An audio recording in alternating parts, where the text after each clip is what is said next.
The 100 participants were much more respectful when Stephen began the first lesson. They listened attentively. "Before we begin, I'd like to give you a short lesson on respect." Stephen gestured for the two liaison officers to find a small blackboard. He picked up a block of chalk and wrote the word respect with a flourish.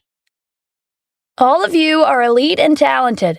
You joined the training camp to receive guidance and become stronger." He paused and looked around the crowd. "However, no matter how strong you are, today you are students and here to learn. You should respect your instructor. You're all intelligent. Would the commander of the Southern Military Base, Callan Meadows, really send a subpar instructor to teach you? Did the higher-ups of the military appear that incapable to you?" They all lowered their heads. "Even if I didn't demonstrate my strength, or if I were weaker than you, the fact that Callan invited me here means that I'm qualified to teach you something that you've never learned before. The higher-ups of the military know what they're doing, so the first thing you all should learn is to respect your instructors. Do you understand?" "Understood," they replied loudly.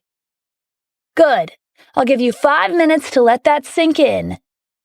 The 100 participants were the most talented of the younger generation back home, and their potential could be seen with one glance. It wouldn't take them long to comprehend the true meaning of respect. As the field lapsed into silence, the gears in their brains started turning. First, they ingrained their instructor's lesson into their memory. Then, they began to wonder about his background. Going by the strength he'd displayed, he had to be famous within the military. But he wasn't on the combat sovereignty rankings. They were familiar with many famous figures in the military, but their instructor was an outlier. Fabian's curiosity got the better of him. "Mr. Instructor, can you tell us who you are?" As a member of the Addams family, he could easily investigate the identity and background of their instructor with a single name and some simple information. That was why the Addams family was so powerful. It would be an easy task to find someone's identity in a matter of minutes. The rest of the participants waited expectantly for their instructor's answer. With his ability, he couldn't be a nobody. "Are you curious about his identity?" Callan strode onto the field with a smile. "Let me introduce you to the instructor I've chosen to teach your first lesson. This is the Commander-in-Chief." The reveal was so shocking that no one spoke for an entire minute. Fidel was the first to react. "Who did you say he was? The Commander-in-Chief?" He was so excited that he started stuttering. The liaison officer's jaws dropped. "Yes," Callan confirmed. "Your instructor is the Commander-in-Chief himself." His words were like a crack of thunder that reverberated across the field. No one doubted him. They thought back to when they'd first met the instructor. He'd confidently declared that he was stronger than those who were listed on the combat sovereignty rankings. It was the truth. In the entire country, who could be stronger than the Commander-in-Chief? Everyone's respect for their instructor deepened. They saluted him in unison. Stephen nodded. "I believe that after this lesson, the words respect for your instructor will have a new meaning, and you'll never forget what you've learned here today." It had been many years since Stephen was given the title of Commander-in-Chief, but he'd never forgotten his origins. It was thanks to the priest, who had been his teacher and his mentor, Adrian Wynne, that he had gotten this far. He held great respect for them. "Next, I'll be teaching you a secret technique," Stephen said. "But before that, I know that all 100 of you are from famed families across the country. I've heard many young geniuses from the Addams family are here. Come forward and let me see your faces." Fabian, Merrick, and the other members of the Addams family exchanged glances before proudly stepping forward. Their pride stemmed from their family background and the fact that the Commander-in-Chief had acknowledged them. Stephen counted them. "As expected of the #1 family in the country, they have a lot of talents. You may return to your position. Next, I'll teach you the special technique." He wasn't planning to hide it from Fabian, Merrick, and the others from the Addams family. Once they joined the army, they were warriors of the country. It would be unfair to give them a hard time just because of his personal grudge against the Addams family. He would teach them with no reservations. This was the main difference between Stephen and the Addams family. It's a special breathing technique. Although it looks simple, it will take at least a year or more to truly grasp its essence. All of you are the elites of your respective families, and your potential is different from ordinary people. I believe that in a month's time, you will have mastered the technique. The participants were brimming with excitement. This was what they'd joined the training camp for, to break through their limits. The commander-in-chief was so strong that even the simplest technique would help them improve and make them stronger. Stephen demonstrated the breathing technique in front of the crowd. In truth, the priest had taught him this technique. It had increased his personal strength, and it was the main reason he'd ended up becoming the commander-in-chief after experiencing live combat on the battlefield. However, the technique was only the basics for the priest. After Stephen subdued Hawthorne Society and formed the Fenrir Division, they had assisted Callan during the conflict at the border. This technique played a vital role in their rapid progression and development. The participants watched diligently as Stephen demonstrated the technique. After more than an hour of practice, all 100 of them grasped the correct method. They practiced several more times, and by the end of the training, they could feel the changes in their body. They felt refreshed and revitalized. A newfound energy surged within them. Stephen looked at the time. Today's lesson will end here. The only thing you have to do is repeatedly practice this technique and master it. Will you be teaching us anything else? Fidel asked impatiently. This technique alone will occupy your time for a month. If you get distracted and don't practice diligently, then I'm afraid you'll end up where you started. Fidel lowered his head. I understand. I'll take my time and master the technique. It's a good thing to have dreams and ambitions, Stephen said, but it's important to take things one step at a time. Otherwise, it'll all be too easy for you to get ahead of yourself. He faced the crowd. I won't be coming again until 1 month later. I'll stop by and evaluate the results of your training. If I'm satisfied, I'll select a few of you to join the Armored Cavalry Battalion. They were filled with anticipation. Becoming a member of the Armored Cavalry Battalion that served under the Commander-in-Chief was every soldier's dream. Not to mention, the 4 great generals were also part of the battalion. We'll train hard, Fidel promised. We won't let you down. I guarantee you'll be satisfied when you return in a month. Fidel was even more determined than when he first arrived.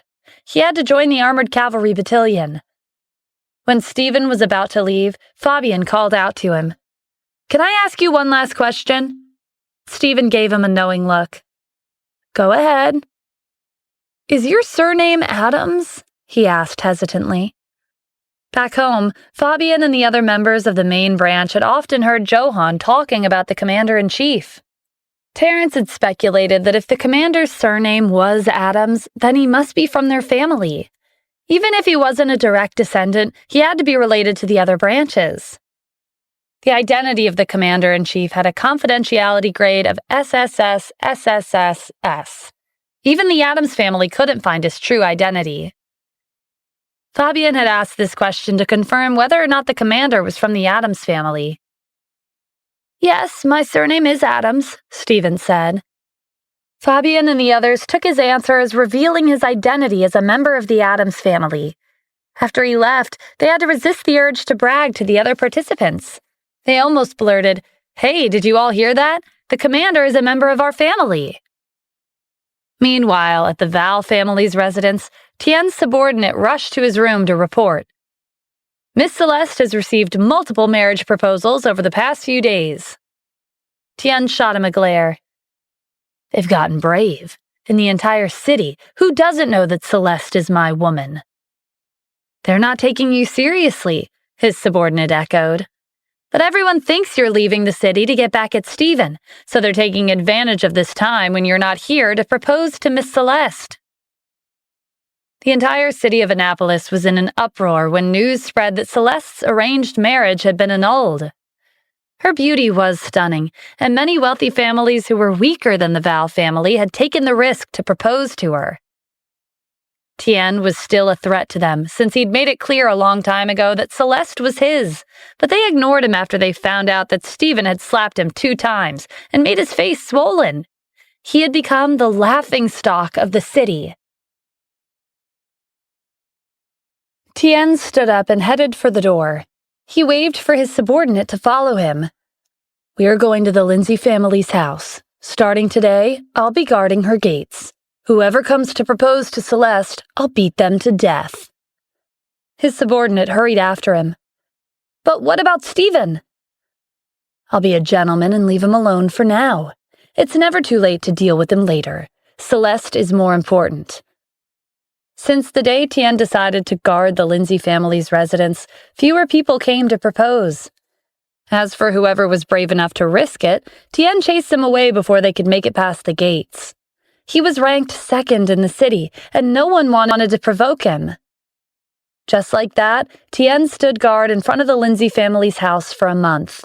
He preserved in the wind and rain. Finally, people stopped coming, and the streets in the vicinity were deserted. In this 1 month, Stephen continued to stay home with Kim. The Wyvern group had been entrusted to Jasmine. She was skilled, but even she had a hard time fending off their competitor. This wasn't something Jasmine could handle by herself, but every time she asked Stephen to take charge, he would turn her down. A 1-month deadline had been given to the participants of the training camp. Stephen fulfilled the promise and made a trip to the mountains to check on their progress. After a month of practicing the special technique he'd taught them, their bodies had undergone changes both internally and externally. The 5 members of the Addams family's main branch and Fidel had a good foundation to begin with. And coupled with the fact that they were from upper-class families with no shortage of resources, they had an advantage over the others. It didn't take them long to master the technique, so it had more of an effect on them. "Not bad," Stephen said, assessing the participants. "You've progressed faster than I expected. I'm sure you've been waiting a long month for this day. Now I'll announce the 10 participants who will join the Armored Cavalry Battalion." The participants tensed and stood up straighter.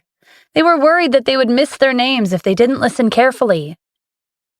The first 2 names Stephen called out were Fabian's and Merrick's. They walked up to the platform and lined up. Soon, the 10 candidates stood in front of the crowd. 5 of them were from the Addams family's main branch. Fidel had also been selected. The 10 candidates would leave the training camp and join the Armored Cavalry Battalion. They would receive special training and then be officially listed among their ranks. Stephen had selected the 5 members of the Addams family's main branch because he was interested in their abilities. He hadn't considered their background. The 10 candidates he'd selected were talented and had potential.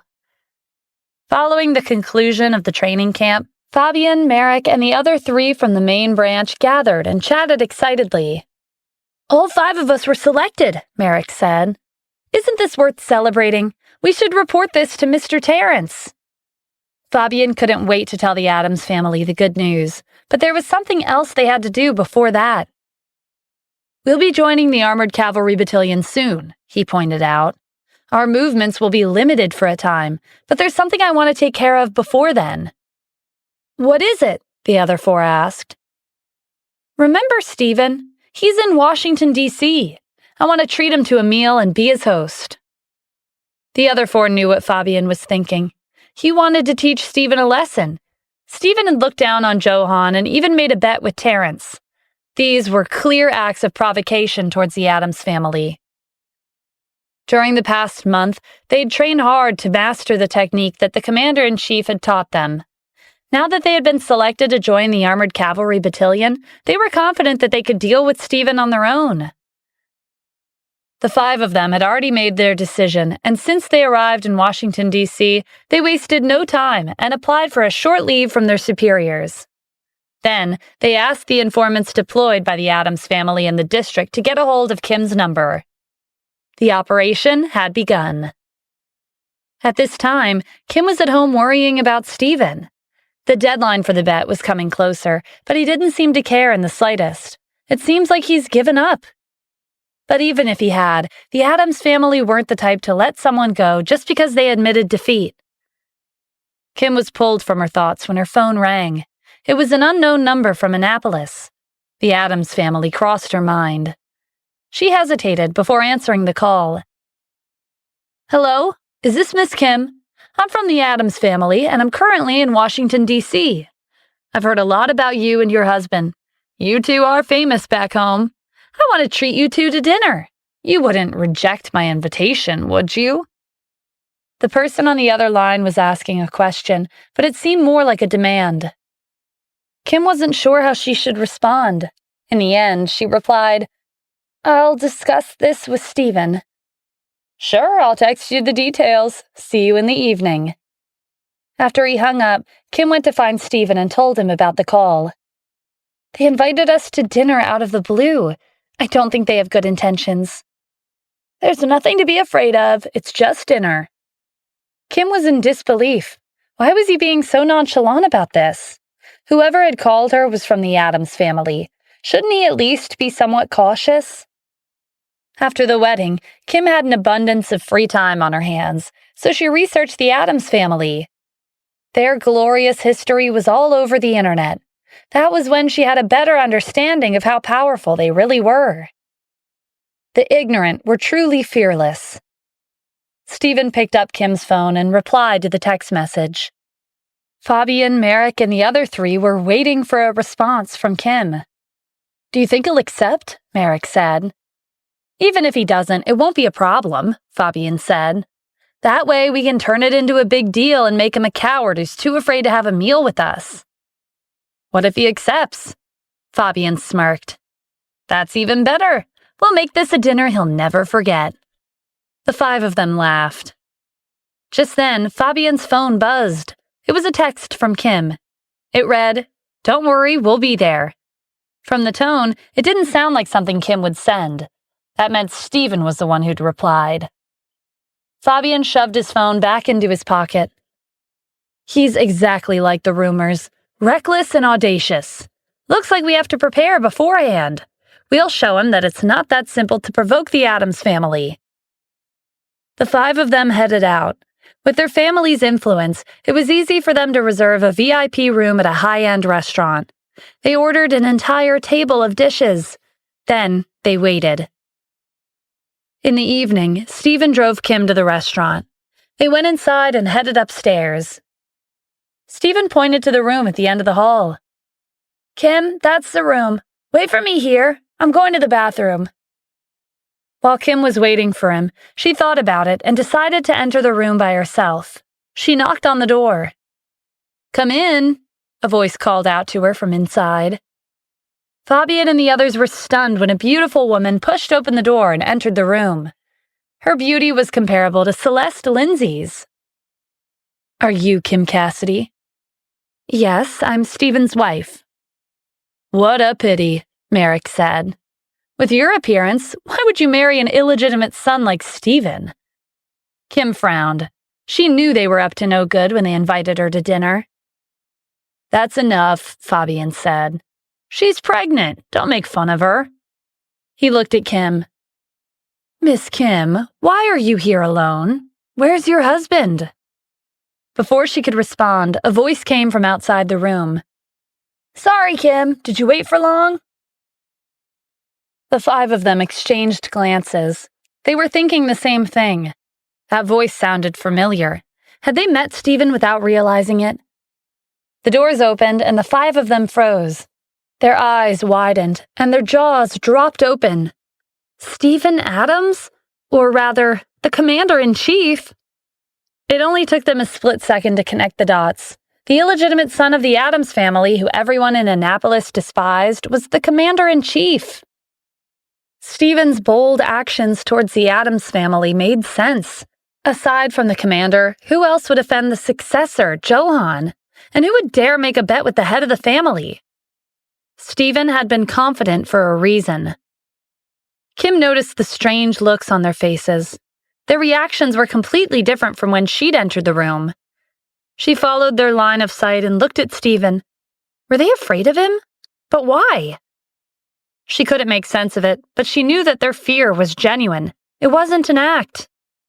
Fabian almost blurted out Commander-in-Chief, but he caught himself in time and changed his way of addressing Stephen to Mr. Adams. It involved a lot of stuttering, but he got his message across. When they were on military grounds, they could call Stephen Commander Adams, or refer to him as the Commander-in-Chief. But outside, his identity was classified at the highest tier. If Fabian accidentally revealed his identity, his career and his life would be over.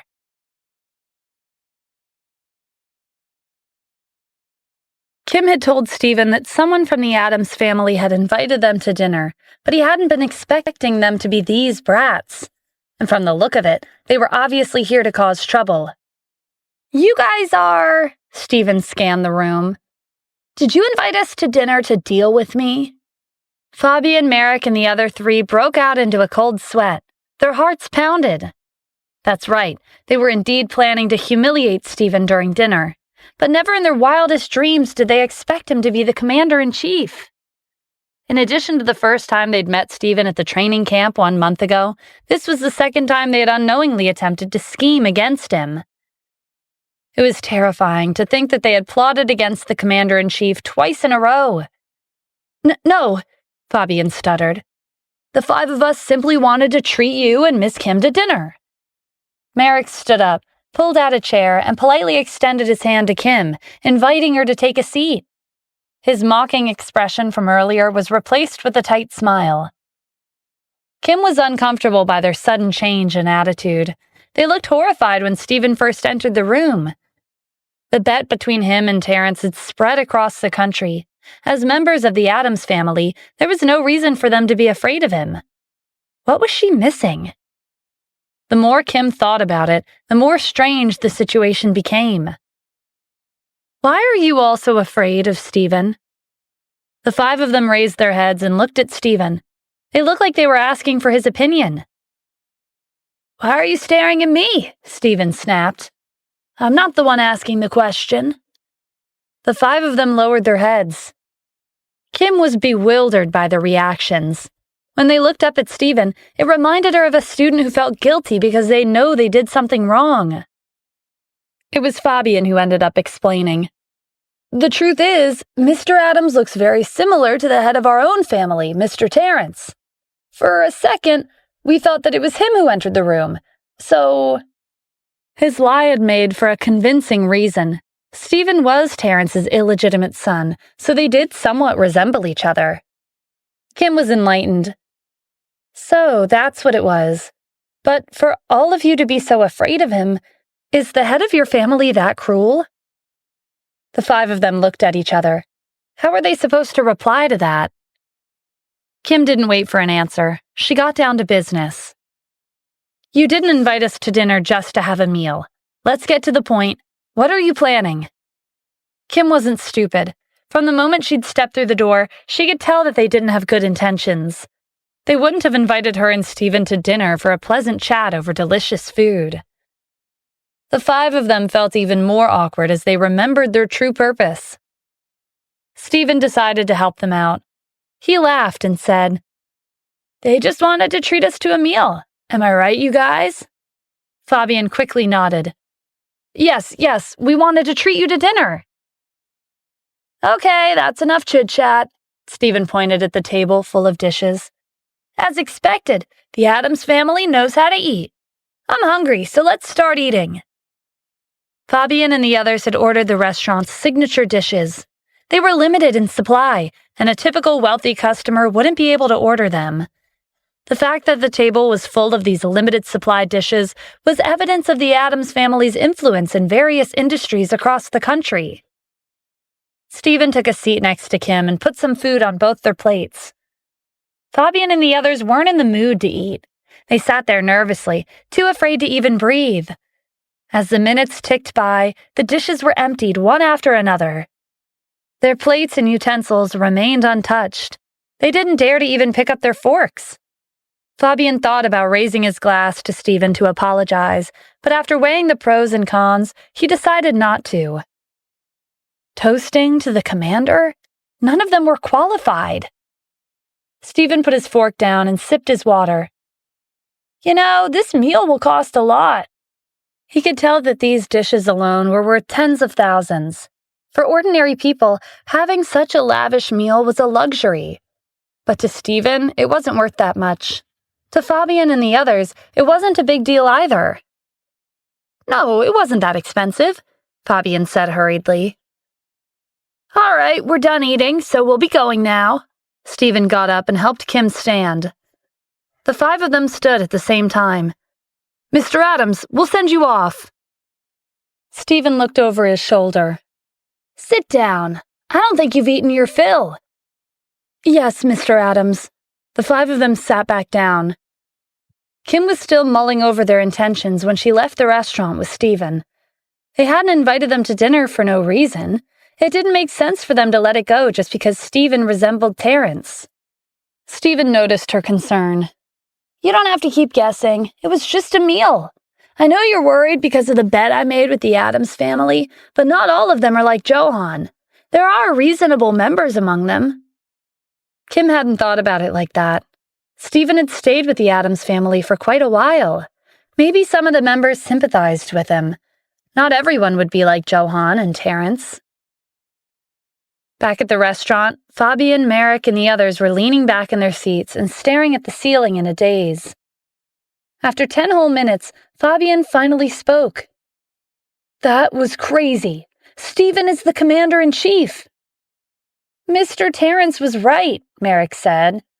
"The commander-in-chief is a member of the Addams family. He went through so much trouble just to figure out his identity, but it turned out that the commander was his son all along." Fabian sat up with a serious look on his face. "We have to keep this confidential. We can't reveal the commander-in-chief's identity to Mr. Terrence. We might be kicked out of the army if we disclose military secrets. If it comes to the worst, we might even have to spend the rest of our lives in prison." The other four nodded solemnly. Fabian let out a sigh. "I don't know if Stephen being the commander-in-chief is a blessing or a misfortune for our family." "How should we tell Mr. Terrence?" Merrick said. Just as they were trying to come up with a solution, Fabian received a call from Johan. It was obvious that he was calling to ask about the training camp. Terrence had asked Johan to make the call to show the rest of the family that he was the successor and the leader of the younger generation. "I heard that the training camp's over. They say your instructor was much stronger than all of you combined." "Yes, our instructor was the commander-in-chief," Fabian replied. "What? You were taught by the commander himself? What does he look like?" Fabian didn't know how to respond. But Johan didn't wait. "Oh, right. The five of you were selected to join the Armored Cavalry Battalion. Doesn't that mean you were chosen by the commander?" "Yes, we were," Fabian answered honestly. Johan thought about it. If they were selected by the commander, then wouldn't that mean he, who was stronger than them, was more qualified to be a part of the Armored Cavalry Battalion? That got him excited, but with his identity, it was impossible to join the battalion. "Well done," Johan praised. "I'll report this to my father later. I believe he'll be delighted by your performance. Our family's annual meeting is coming up. He'll reward you in front of everyone." Fabian and the others gave each other excited looks. Being rewarded during the annual meeting meant that their status in the family would improve significantly. Fabian suddenly remembered Stephen, who'd left not too long ago. He hesitated, but decided to report it. "Johan, besides joining the Armored Cavalry Battalion, we also met Stephen." Fabian had worded his sentence this way on purpose. He mentioned the Armored Cavalry Battalion first before bringing up Stephen. He was trying to give Johan a hint. As for whether or not Johan could pick up on his implication, that was outside his control. There was a pause. Then Johan said, "Interesting. What happened between you two?" He was curious as to how the five of them dealt with Stephen. Fabian glanced at the others, who shook their heads. It seemed like Johan didn't understand what he was trying to say.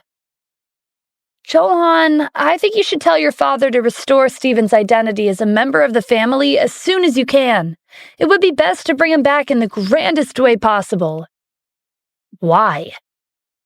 Because Stephen is capable of bringing our family to greater heights. That's it? Fabian, I think you're overestimating yourself just because you were selected to join the battalion. You're not that skilled at judging other people. It's not like that. Johann groaned. Were you guys subdued by Stephen? Of course. Fabian was about to say, of course I was, he's the commander-in-chief, when he realized that he was about to spill the beans. He stopped short and changed his words. Of course not. I don't know what you're thinking, but all right. I'll pass on your message to my father. Johann informed Terence of the situation with Fabian and the others. Terence wasn't pleased. They were brainwashed in such a short time. Find out how that happened. Johann left and returned shortly. I looked into it. During the training camp, the commander-in-chief gave a brief lecture about the importance of respect. He taught them to not only respect their instructors, but other people as well, because all living beings are equal. I think Fabian and the other 4 were deeply moved by his lecture, so when they saw Stephen, they put what they'd learned to use. That's what the commander taught them, after all. I see, Terence said. It's normal practice for soldiers to respect each other, but I don't see why we must respect Stephen. Johann agreed with Terence's line of thought. Stephen doesn't deserve our respect. Fabian and the others are too inexperienced. What's the point of implementing rules from the army outside? Well, it's not impossible for Stephen to earn my respect, Terence said. He just needs the necessary skills and achievements. I don't think that's possible. His best chance is to own up to his threats. If he manages to set foot in the Addams family 1 year from now, he'll be worthy of my respect. No, that's not enough. If he wants our respect, he'll have to be ranked on the combat sovereignty rankings. In the military, the combat sovereignty rankings were a method to measure a soldier's individual strength. Those who managed to rank on the list were elites. The top 50 rankings were widespread among the enemy. For example, the commander of the military base in the south, Callan Meadows, was ranked 20th, and he was known for his strength. It was hard to imagine how strong the soldiers above him were. Among the top 10, 3 of them were from the Addams family, and among the top 50, 10 were from one of the branches. The Addams family had a deep foundation, and their prestige was not just for show.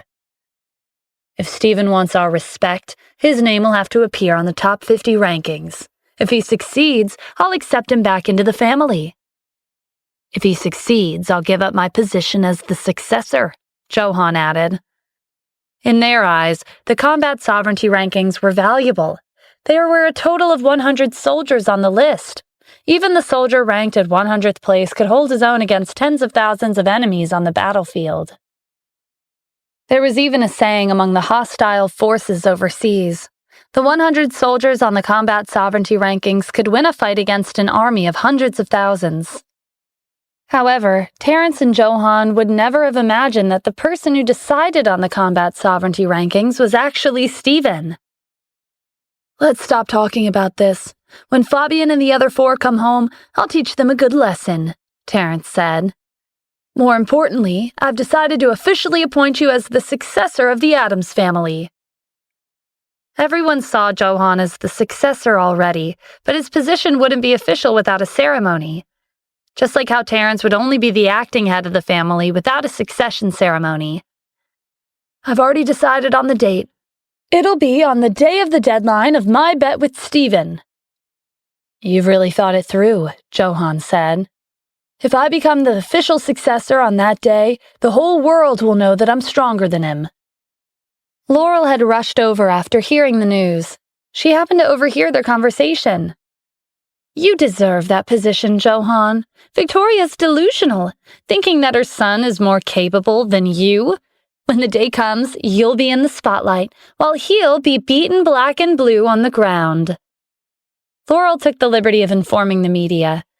The moment the news was released, it set off another wave of public opinion. News about Stephen and Terence's 1-year bet had gradually been dying down, but it was once again top of the headlines. This time, Johann had also become a hot topic. The news spread far and wide. Even ordinary people knew of the bet and Johan's ceremony. Victoria was no exception. When she went out to buy groceries, she passed by a newspaper stand and noticed the cover of a particular magazine. Johan would soon become the official successor of the Addams family. When Victoria got home, she saw Stephen and Kim reading the same news on their phones. They looked up and saw her holding a bag of groceries in one hand and a magazine in the other. They instantly understood that she'd found out as well. Kim tried to comfort her. "Mom, don't be upset. Whatever the Addams family decides to do is none of our business." Victoria set the bag of groceries on the floor. "Why would I be? I've never wanted Stephen to replace Johan. I only hope that the Addams family will acknowledge Stephen when the time comes. That's enough for me. I've never thought about becoming part of their family." Kim smiled. "I'm glad you think of it like that. I was just telling Stephen that you might be upset if you read the news." "I'm not. My grandson will be born soon. Why would I be upset?" Victoria's expression was fond as she placed her hand on Kim's stomach. "Why don't the three of us take a picture together?" Kim suggested. These days, she hadn't been working at Tanith Corporation, so she had a lot of free time on her hands. She'd even registered another social media account to record her life.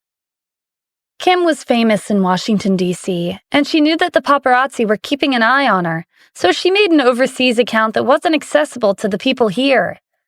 Jasmine was the one who had taught her how to make an overseas account. Kim had only one friend on her friends list, and that was Jasmine. At this time, Jasmine was in her office at the Wyvern Group. Her phone buzzed with a notification from her social media app. Kim had posted a picture of her, Stephen, and Victoria. Jasmine heaved a sigh. They were having a great time at home while she was miserable at work. Because Stephen had become the hands-off manager, the Wyvern Group and Tanith Corporation's daily affairs had become her responsibility.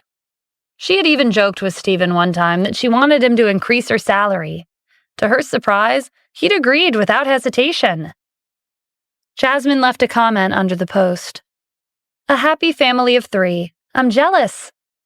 Then she put her phone away and went back to work. Neither Kim nor Jasmine realized that the seemingly harmless post had caused a huge stir overseas. The reason is Stephen's photo. In the United States, because of Stephen's special identity, the government agencies, in particular the National Security Agency, had listed his personal information as top secret. It had the highest grade of confidentiality in the entire country. Aside from the core leaders of the country, as well as those who worked closely with Stephen, no one knew his real identity. If anyone accidentally discovered what they shouldn't have, the National Security Agency would be notified, and they would force them to sign a confidentiality agreement of the highest level. Stephen could stroll down the streets of the United States, and no one would know that he was the commander-in-chief. But it was different overseas. There, his identity wasn't a secret. Stephen had forced back the alliance army of 40 countries 6 years ago, so many higher-ups of those countries could easily recognize him. The National Security Agency was very careful in preventing any pictures of him from spreading. This time, Kim posted a picture of her daily life, which was something that no one could have predicted. In a matter of minutes, someone had recognized Stephen. Then there was another and another. The number of people who recognized him spread like dominoes overseas.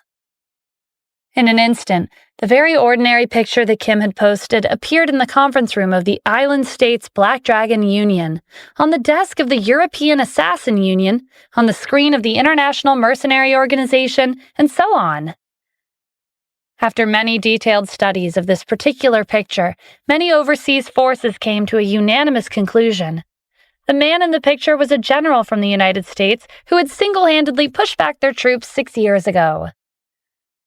Back then, the Alliance Army of 40 countries had isolated the United States. This was the best opportunity for them to take over and split their territory. But their grand ambitions were nipped in the bud by a young man with otherworldly strength. From then on, no country had dared to openly covet the United States' territory.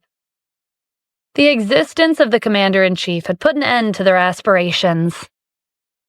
Among these countries, there was even a saying: as long as the United States had the commander-in-chief, they wouldn't be able to take an inch of their territory. This alone was proof of how much these countries feared going up against Stephen. None of them had the ability to face him head-on. Therefore, they resorted to assassinations. Ever since 6 years ago, tens of thousands of assassins had infiltrated the United States to assassinate him. None of them had succeeded, but even to this day, there was still a steady stream of assassins targeting him. They were like moths drawn to a flame. They knew they were going to die, but they came anyway. It couldn't be helped. Because of Stephen's strength, his bounty was always at the top of the International Underworld Organization assassin list. More often than not, the reward reached billions of dollars. There would always be those who were brave enough to risk their lives for such a huge bounty. The chance of success was slim, but what if they succeeded? They would receive billions of dollars. It'd be more than enough to get them through the rest of their life. The assassination operation had been going on for several years. There had been tens of thousands of attempts, but they all ended in failure. Many assassins were killed before they could even get close to Stephen. Those behind the bounty became discouraged because assassinating Stephen was proving to be an extremely difficult task. Not only could they not find any information on Stephen's personal life, but he was also inhumanly strong. Unless he willingly took his life, no one in the world would be able to kill him. Stephen's weaknesses were out of their reach, so assassinations with him as the target gradually dwindled over the years. In the present, almost everyone had forgotten about it. Until they finally got a hold of Stephen's personal information. Kim's picture was high definition, and the colors were vibrant. It was a happy family of 3, or rather, a happy family of 4 if their unborn child was counted. The godlike general from 6 years ago had a family. He had a mother and a wife, and his wife was pregnant. To the countries overseas, this was as exciting as discovering a prehistoric civilization. "We finally have a breakthrough," the president of the Island States Black Dragon Union exclaimed. "He has a mother, a wife, and even a child. It doesn't matter how powerful he used to be. Once a man has a family, he is no longer a god. Our chance has come." The same scene was happening at the European Assassination Union and the International Mercenary Organization. The International Underworld Organization assassination list became active again. Stephen's bounty with a reward of $1 billion had been posted many years ago, and it remained at the top of the list. After 2 years of silence, someone finally pressed the button to accept the commission. A second assassin accepted, then a third. In just 1 minute, the first mission on the assassination list, which had been silent for 2 years, soared in popularity. More than 10,000 assassins had signed up. The person who had created the assassination list was shocked by the traction that the commission was getting. But it made sense when he stopped to think about it. Countless assassins had tried to kill Stephen over the years, but all of them had failed. It wasn't just because of his strength. It was also because of his mysterious identity. Intelligence agencies from around the world couldn't find any information on him. Stephen's identity was top secret, and his information was locked behind the highest tier of confidentiality. The United States National Security Agency had done its best in this regard. Any information that had the slightest connection to Stephen would be removed and made inaccessible to those overseas. To them, it was like this mysterious general had never existed. They even made use of the fact that Stephen was kicked out by the Addams family to spread the word that he was an orphan. He had no parents, no siblings, and no children. This gave the impression that he was alone, and no one could threaten him. The countries overseas lost hope when they received this news. The United States was an unbreachable territory, at least until the commander-in-chief was no longer around. Somewhere in Europe, a middle-aged man was standing in front of a computer, monitoring real-time data every 5 minutes. "Increase the commission immediately. Raise it to $10 billion. His subordinate, who was sitting behind the computer, looked up in surprise. "Mr. Jan, are you crazy? I don't believe the employers would pay that much money. $10 billion is a sharp increase from $1 billion. It's an astronomical amount. The man named Jan had created the International Underworld Organization Assassin List. He was responsible for posting bounties and facilitating communication between the employer and the assassin. As long as the employer was interested in the bounty and willing to pay, and the assassin dared to make a move, they could issue any kind of commission. This included assassination of CEOs, major tycoons, border officials, and even the head of a country. But what Jan cared about the most was the mission to assassinate the United States' commander-in-chief. The bounty had been at the top of the list for years, and it had been left incomplete. Trust me, those employers will be definitely willing to pay the increase in price. Jan took out a photo and threw it on the desk. See this? That godlike general from 6 years ago has a weakness. This is our best chance to get rid of him. If the employer increases the price, then the best assassins will take on the bounty. This means the success rate will be as high as 100%. Compared to the results, $10 billion is nothing. Things played out exactly like Jan had predicted. The first employer announced a bid, followed by a second employer and a third employer. In 1 minute, the commission for Stephen's assassination had exceeded $10 billion, and the amount was still increasing. The bounty for assassinating the head of a certain country had been pushed to the bottom of the list. Jan's subordinate couldn't believe his eyes. I didn't know you could predict the future, Mr. Jan. As the commission continued to rise and the number of assassins signing up increased, the higher-ups of the 40 countries that had attacked the U.S. 6 years ago kept their eyes on the bounty. The commander-in-chief had a weakness. He was no longer a god. He could be killed. At the Wyvern Group, Jasmine was still looking over the documents at her desk. She decided to take a break and check Kim's social media. It had only been 5 minutes, but her post had received 10 million likes and 5 million shares. Jasmine quickly called Kim. Check your overseas social media account. Your post is going viral. After posting the picture, Kim had gone outside for a walk. Her post had never gotten that much attention. She opened her social media app and checked her post. Like Jasmine had said, there were 10 million likes, 5 million shares, and thousands of comments. Even the top celebrity in the United States wouldn't be capable of this in the span of 5 minutes. Kim took a seat on a bench nearby to think. She was famous in Washington, D.C., but that was where her influence ended. Who would know her face in other states, let alone overseas? Victoria had been placed under house arrest by the Addams family for more than 20 years, so this many people couldn't have recognized her. The only possibility was Stephen. He was the illegitimate son of the Addams family. They were ranked first in the country, so it was a given that they were influential. But the bet between Stephen and Terrence had recently gained traction again. It wasn't impossible for it to have gained attention overseas. The reason a post had gone viral wasn't always immediately clear at first glance. So just like everyone else on social media these days, Kim went straight to the comments section to search for answers. The first comment that caught her eye was, "The commander-in-chief is here." What did her post have to do with the commander-in-chief? New comments were being posted at a rapid pace, so in less than a second, another comment took the place of the first one she saw. She scrolled down to find it again, but it had disappeared into the sea of new comments. Just as she was about to stop scrolling, she came across a string of text. This comment has been deleted. A split second later, every comment was replaced with the same line of words. Kim rubbed her eyes and looked at the screen again. The comment section was blank. More than 10 million likes and more than 5 million shares had been reset. Only the picture was left. Kim refreshed the page, but the same empty post stared back at her. It was the same as when she'd first posted the picture. The likes, shares, and comments were gone. Even Jasmine's comment had disappeared. This was all very strange. Kim called Jasmine back. Check my post. The likes and shares are gone, and the comments have been deleted. Yeah, that's what I see too. My comment isn't there anymore. What's going on? Maybe there's an issue with the server?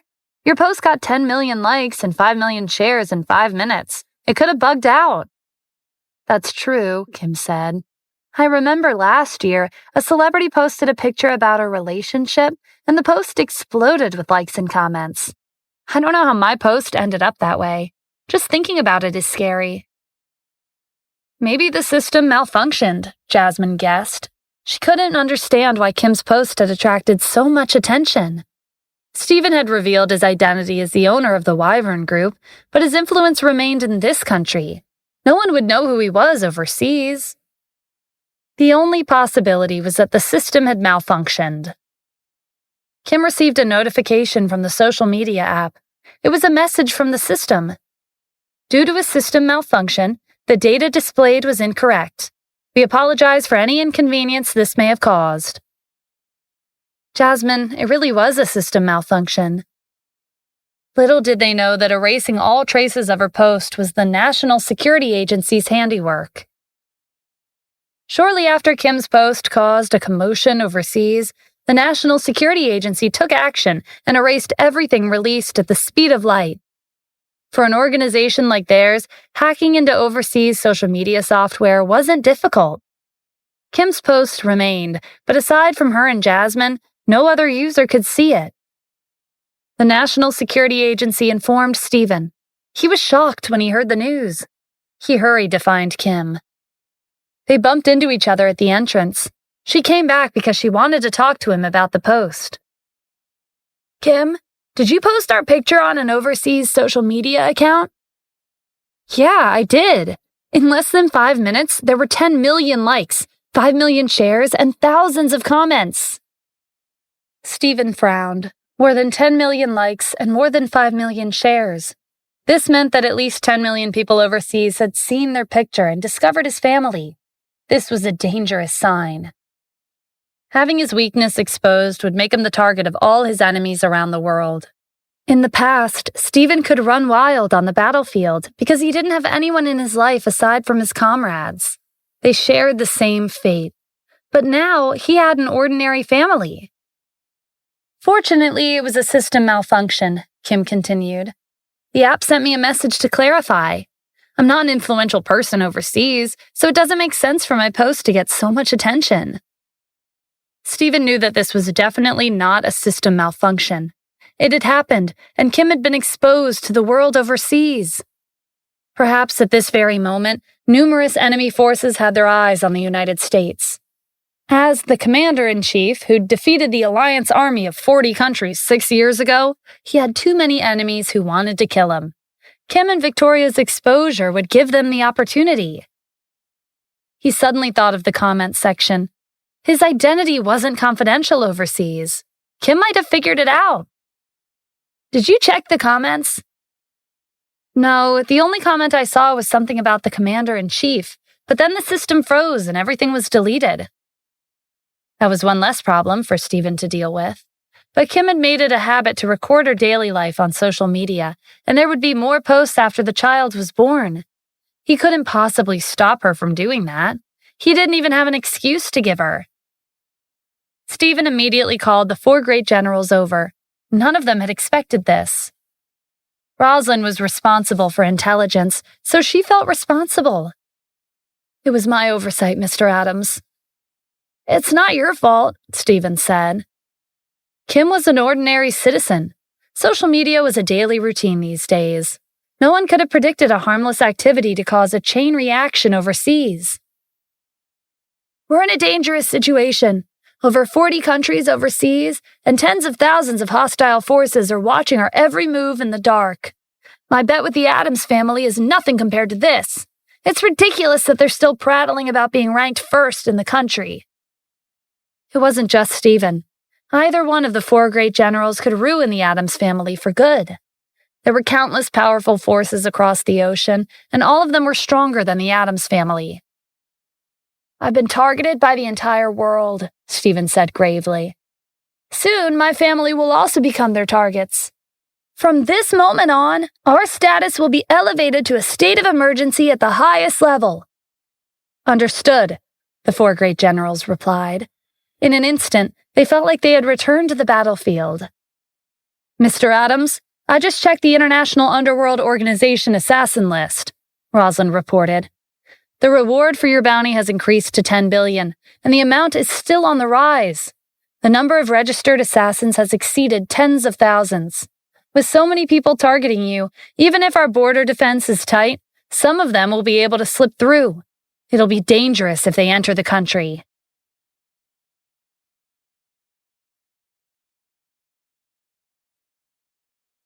In the past, the state of Yale used to be a subsidiary of the United States. After they broke away from the colonization rule of the countries overseas, the United States spared no effort to assist their economic development. They were the first country to join the alliance 6 years ago, and they were also one of the countries that had been defeated the hardest. After Stephen's picture went viral, the higher-ups of the 40 alliance countries held an emergency meeting. Does it matter if he has a weakness? His strength hasn't changed. A general from the state of Yale said. His name was Theodore, and he had been injured by Stephen 6 years ago. His left hand was connected to a hook. One participant in the meeting had a particularly high status. His name was Silas Hahn. He's strong, but that was when he didn't have a weakness. Now his family has been revealed to the world. He's not invincible anymore. Cut the nonsense, Theodore said impatiently. Just tell us the plan. Sneak your people into the United States, Silas explained. From there, they'll split into 2 groups. One group will target the commander-in-chief, while the other group will kidnap his wife and his mother. This is a rare opportunity. We have to succeed. Deploy your best subordinates. I would have done that even if you didn't tell me. Silas smiled and faced the others. Everyone, you should all know that besides us, there are many people who are targeting the commander-in-chief. On the International Underworld Organization assassination list, the bounty for the commander's head has already reached 100 billion. Assassins from around the world are after him. We need to speed things up and deal with him before they get to him. His proposal was met with unanimous agreement by the higher-ups of the 40 alliance countries. All of them took action after the meeting's conclusion. The state of Yale had a ranking that was similar to the United States combat sovereignty rankings. It ranked the strongest soldiers in the state of Yale, and Theodore himself determined the rankings based on individual strength. It wasn't an exaggeration to say that Theodore represented 100 of the strongest soldiers in the state of Yale's army. After the meeting, Theodore led 100 of them into the United States and hid in Washington, D.C. Now, they just had to wait for the right time. While the other 39 countries began to take action, the assassins who'd accepted the bounty made their move. In a short period of time, Washington, D.C. was filled with hostile forces. Danger lurked everywhere.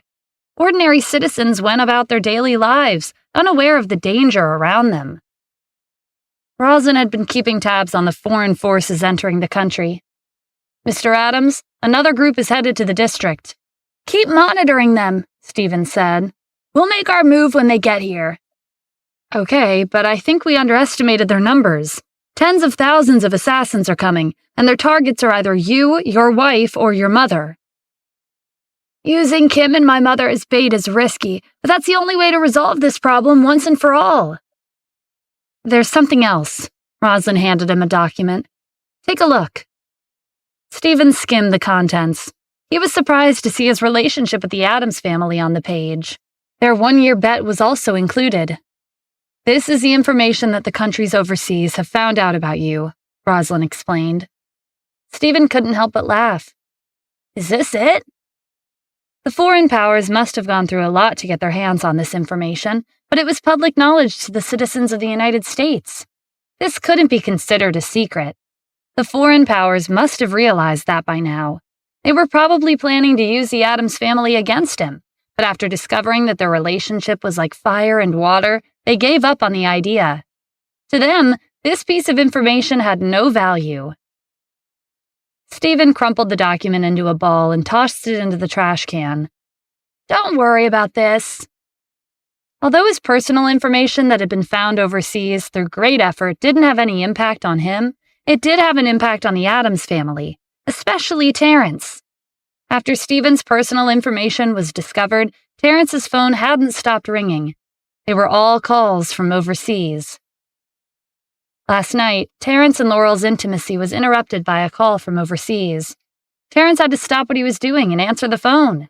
It couldn't be helped. He couldn't ignore them, because these people were on good terms with the Addams family, and they possessed tremendous influence abroad. He didn't sleep well the entire night. Early the next morning, Terrence answered yet another call from overseas.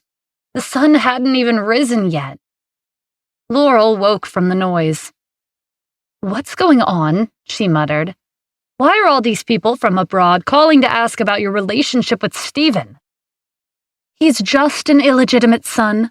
Those who don't know would think he's some kind of famous person." Terrence was also at a loss.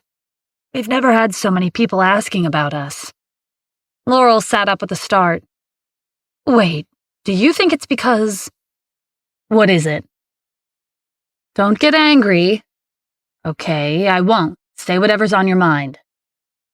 "I'll be honest with you. If so many people from abroad are asking about Stephen, they must have found out that he's your illegitimate son." Terrence's expression darkened. That was a logical assumption. The Addams family was ranked first in the United States, and they had many connections overseas. If they found out that Stephen was his illegitimate son, that would explain why they were calling to confirm their relationship. This also meant that their family's reputation had taken a hit. Terrence's phone rang again. He glanced at the caller ID. It was a tycoon from the Warhawk country. "Mr. Williams, it's been a while since we last spoke. Is something the matter?" Williams' influence covered more than half of the Warhawk country. Even Terrence, who was the head of the Addams family, had to treat him with respect. "Did you make a bet with Stephen Addams?" Terrence was momentarily stunned by his straightforward question. If a big shot like William was paying attention to his illegitimate son, his family must have really lost all face overseas. "Yes, I did." To his surprise, William laughed. "To think that you're the head of the #1 family in the United States.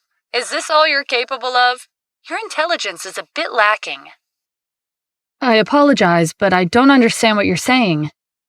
"If you don't understand, then figure it out on your own. But I will tell you that it was a foolish decision to make a bet with him." William hung up without waiting for an answer. Terrence was confused, but he couldn't call him back and ask him to clarify. That would negatively affect William's impression of him. In reality, Terrence and Laurel's speculation had been correct to some extent. Those who had called him nonstop had only just found out that Stephen was his illegitimate son. But what they didn't know was that William and the others were aware of Stephen's true identity as the United States Commander-in-Chief. His name was a source of fear to the countries overseas. To William and the others, Terrence was an ignorant fool who couldn't recognize the talent and potential of his own son. He'd even made an enemy out of him. This was no different from harming himself. Terrence was a bit annoyed at being hung up on. What was he trying to say? "You still don't understand?" Laurel asked. "It's obvious. As the head of the Addams family, you made a bet with your illegitimate son. That's lowering your status and placing yourself on the same level as an insect. And by extension, you affected our family's reputation abroad." "I couldn't possibly have predicted this reaction from them," Terrence protested. "My bet was well received here, and even the elders of our families approved. Why would they think it was a foolish decision? Maybe it's because of the cultural differences." Cultural differences or not, the fact remains that because of Stephen, our family's reputation has been affected abroad. Now everyone in the world knows the existence of your illegitimate son. Johan is hardworking and has achieved so much more, but none of them care about him. The more Laurel talked about this, the more her mood soured. While Stephen didn't necessarily have a positive image overseas, receiving the attention of the entire world was unfair. Terrence knew what she was thinking. All right, let's put this aside. Who doesn't know about Johan's achievements in the U.S.? I know you're feeling jealous because they're all asking about Stephen, but it's not that big of a deal. Anyway, Tien is preparing to make a trip to Washington, D.C. and confront Stephen. Last time, he couldn't fight back because he was worried about offending the Addams family, but he can go all out this time. Laurel's mood lifted. The best outcome is if Tien beats him to death. Then we wouldn't have to trouble ourselves with this bet. Tien was ranked second among the younger generation in Annapolis, so dealing with one person should be a piece of cake. But they had no idea that the world overseas was overrun with chaos because Stephen had been exposed. International assassins, mercenaries, and martial artists from the 40 Alliance countries had entered the country and were slowly approaching Washington, D.C. They all had one goal, and that was Stephen. At this time, Tien was preparing to board the plane to the district with Celeste. After more than a month of guarding the gates to the Lindsay family's residence, no one was brave enough to propose to Celeste anymore. Tien had wanted to take advantage of this opportunity to ask for Celeste's hand in marriage, but she said, "Let's go to Washington, D.C. first. I can't marry you with peace of mind until I make Stephen regret his decision." That was precisely why Celeste had dressed up beautifully for her second trip to Washington, D.C.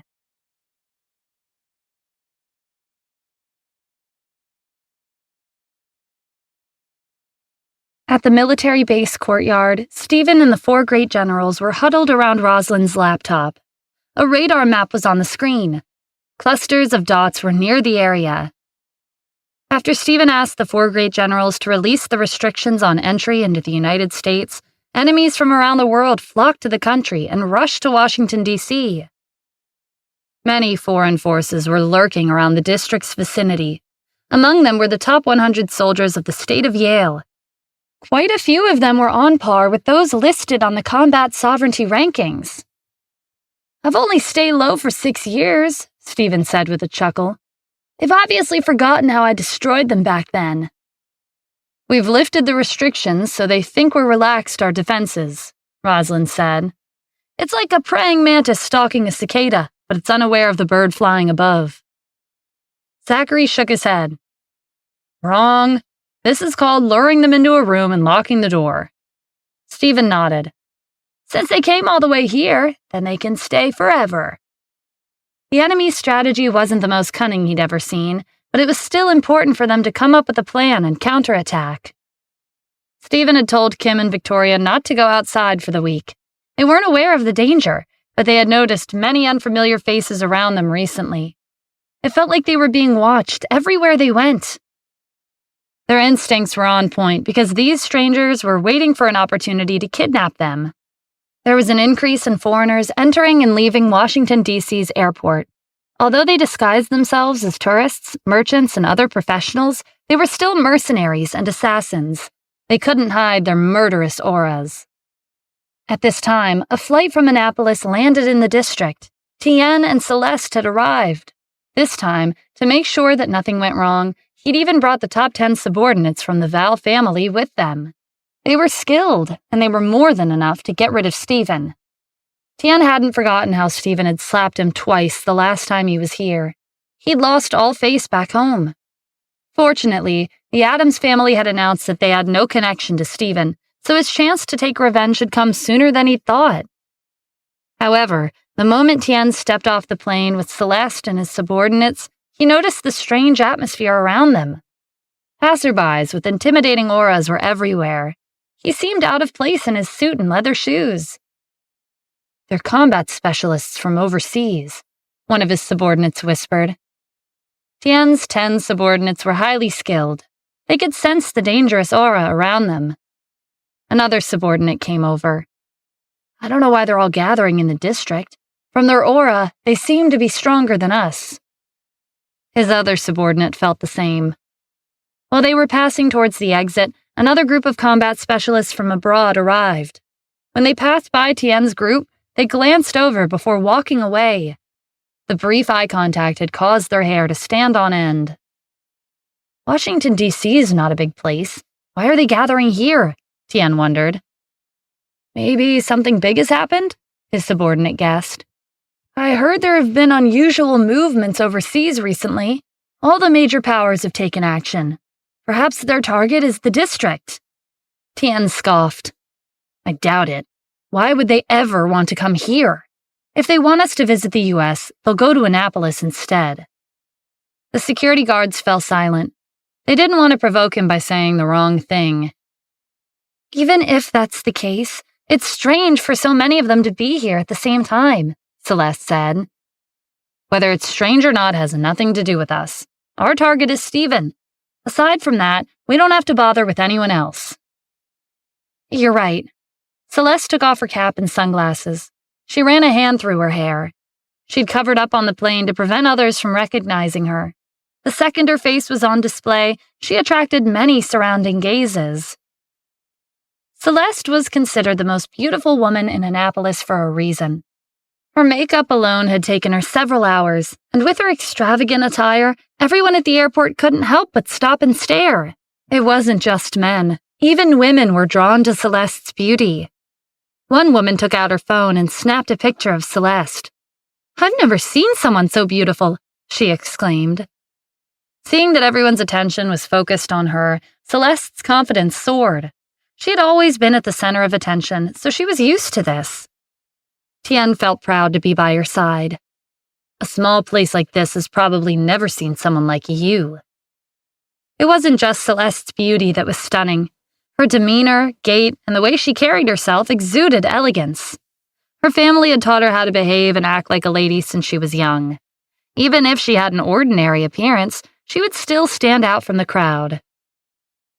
Tien had accompanied Celeste many times, but even he was stunned by her beauty today. He couldn't take his eyes off her. "You're especially beautiful today." Celeste smiled at him. It wasn't just Tien. Even Johan was captivated by her looks. Stephen was the sole exception. The last time she came to Washington, D.C., she'd made herself look sloppy on purpose to prevent him from being attracted to her. But he went as far as to say that she couldn't compare to his wife. That was unacceptable. This time, Celeste had made sure to dress up properly. She would make Stephen admit that he'd made the wrong decision after seeing how beautiful she was. Kim would never be able to match up to her. Celeste enjoyed the attention of the passerbys. "When Stephen sees me, he wouldn't dare tell me that I'm not as good as his wife, Kim." Tien wasn't thrilled that she cared about Stephen's opinion, but he was amused by the thought of him begging for her to take her back after witnessing her beauty firsthand. The arranged marriage contract had been annulled, so even if Stephen regretted it, Celeste would never be his. Tien and Celeste once again made their way to Kim and Stephen's villa. To ensure Kim and Victoria's safety, Stephen changed the security guards to his own people. Tony and a group of security guards from the Wyvern Group's security department were guarding the entrance to the villa. Tony was on alert when he spotted a large group of unfamiliar faces heading their way. He hurried up to them. "Who are you?" Stephen had transferred them from the Wyvern Group to his villa to protect his wife and his mother, so Tony guessed that whoever their opponent was had to be dangerous.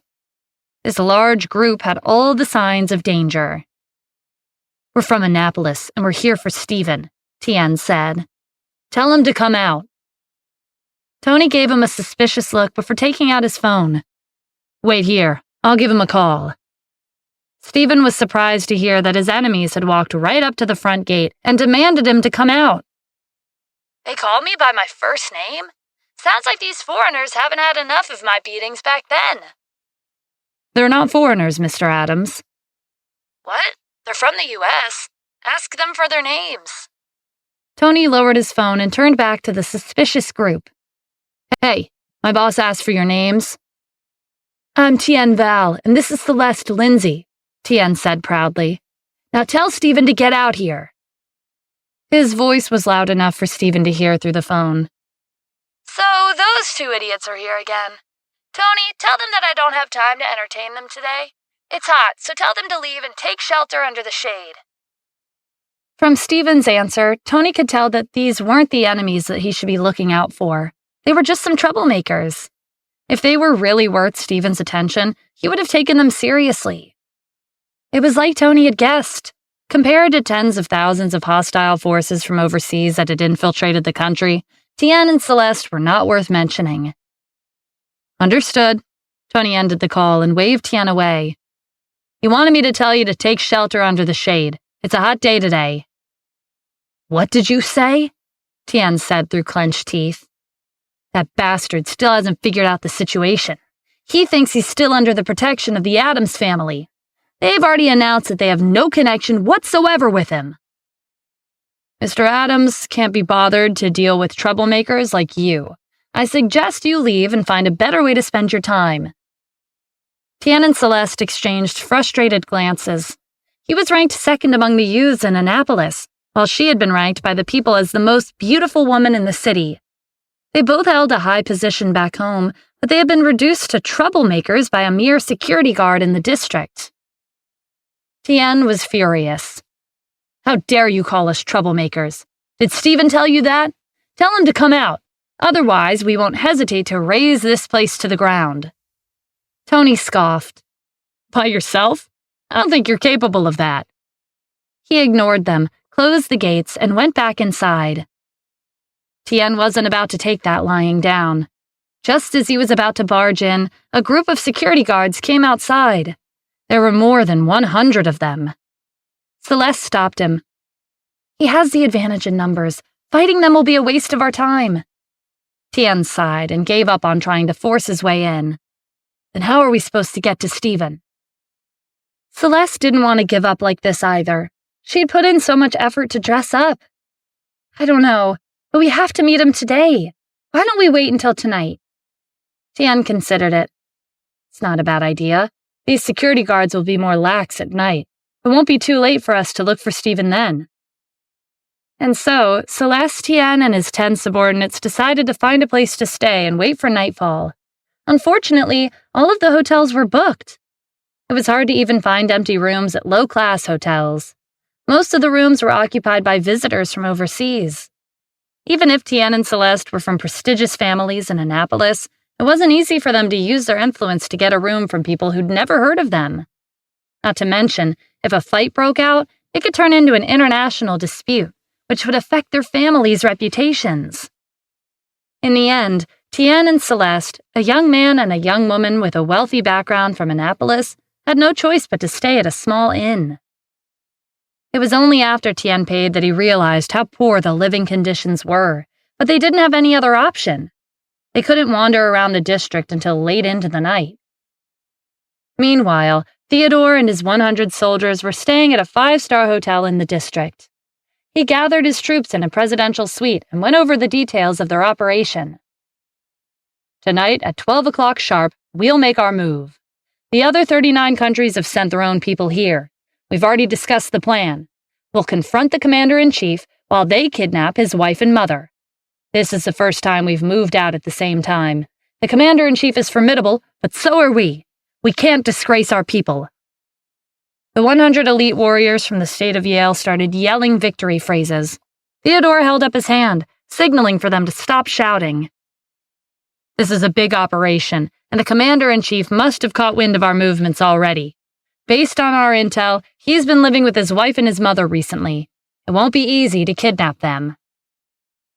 We'll need to come up with a plan to distract him and create an opportunity for the others. Time passed, and nighttime arrived in the blink of an eye. Washington, D.C. was eerily quiet like the calm before a storm. The enemy forces from overseas were lying in wait. Celeste, Tian, and his subordinates were well rested after dinner. They waited for midnight to arrive. At Kim and Stephen's villa, Roslyn was monitoring the enemy forces that the 40 allianced countries had sent to Washington, D.C. Each and every one of their movements was being tracked. Mr. Addams, they'll be making their move after midnight. Looks like they're planning on facing me head-on, Stephen remarked. Oh, and Tian and Celeste haven't left yet. They're also planning to come over at 12 o'clock tonight. Got it. Stephen didn't care all that much. Tian and Celeste could come and join the fun if they wanted to. They would only end up as cannon fodder. An hour before 12, Theodore, his troops, and the others from the 39 countries hid near the villa. They would take action as soon as the clock struck midnight. Theodore glanced at his watch. Midnight had arrived. He raised his hand and prepared to issue an order. Suddenly, a few people appeared at the entrance of the villa. Theodore lowered his hand. Was there a situation? Celeste, Tian, and his subordinates approached the gates. Just like they'd expected, the security guard who had refused them entry during the day had disappeared. In his place was another security guard who was sleeping soundly at the gates. Tian looked around. Besides this one security guard, the rest of them were nowhere to be seen. It seemed like they had all gone home after work.